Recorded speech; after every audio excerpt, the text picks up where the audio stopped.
everyone, and my name is Hila, and welcome to Hila's English Country today. And English victory today is Lizzie ZipMouth story, and we connect to start at chapter 6 and the end reading at chapter 7, okay? And now, are you ready for this one book with a lot of stories? Now, here we go. And first, you can read Lizzie ZipMouth, chapter 6. I want to see Great Gran almost every day. I always played with Alice and Sophie and Charity and Edward and Clementine. Sometimes we had those tea parties. Sometimes Great Gran and I had purple ladies tea parties with big flowery cup and soakers and sandwiches and fairy cake with pink icing and cherries. Great Gran let me cut up my sandwich and cake to share with Alice and Sophie and Charity and Edward and Clementine.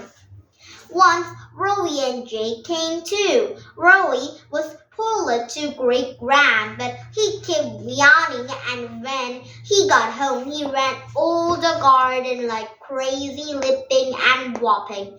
It's great to be back. It's so boring at Great Gran, he yelled. Sam said he could stick to Sunday visits. What about you, Jake? Said Sam. I don't know, said Jake.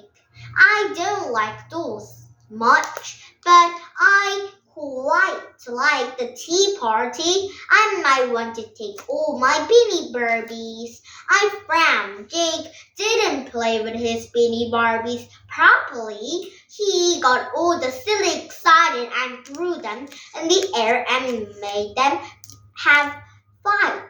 I sure they knock the teacups over. Great Gran will put Alice and Sophie and Charity and Edward and Clementine back into the trunk sharpish. And Sam put his arm around Mom.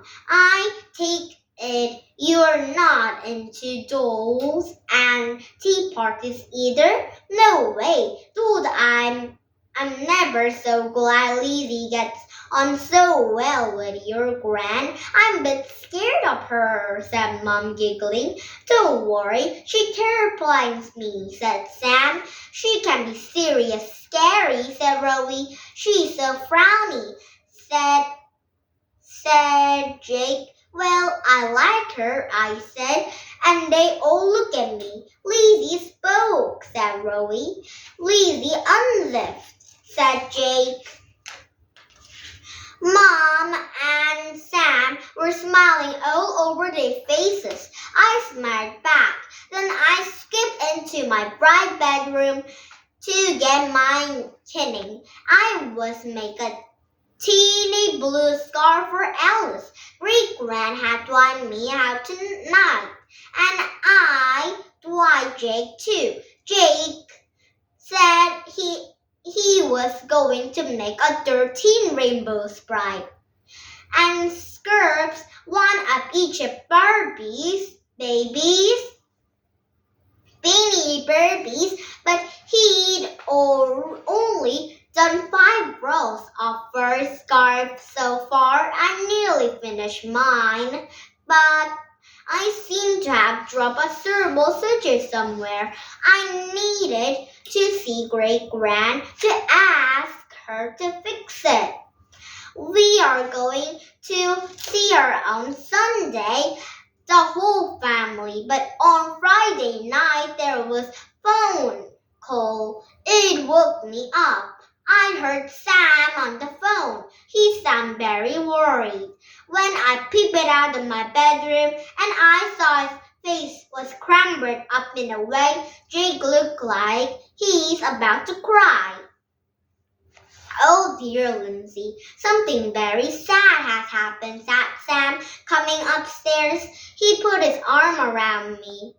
It's poor Great Gran. Is she dead? I said, shivering.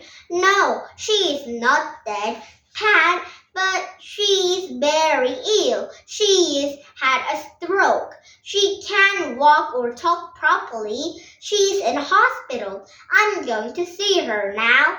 I'm coming too. No, love, but now it's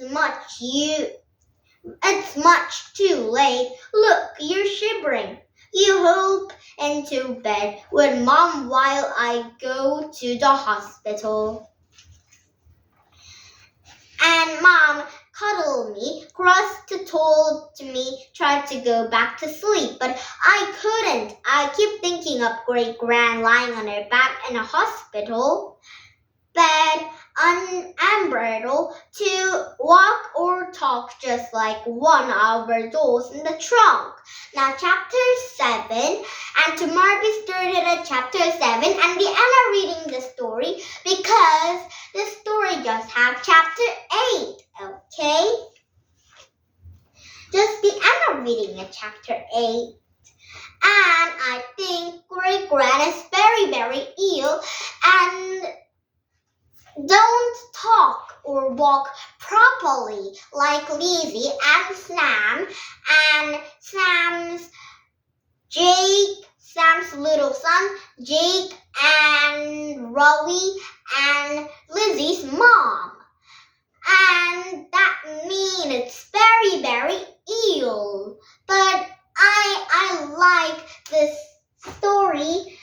I like because Great Gran didn't die, but is ill, but hospital can make her nice again. So I'm glad Great Gran didn't die. Now, did you have fun? US English country come back with some of these books, but not this story because it might be a new chapter to read, okay? And now, please thumbs in my YouTube every time now. Bye-bye, everybody. Have a nice day. Bye-bye.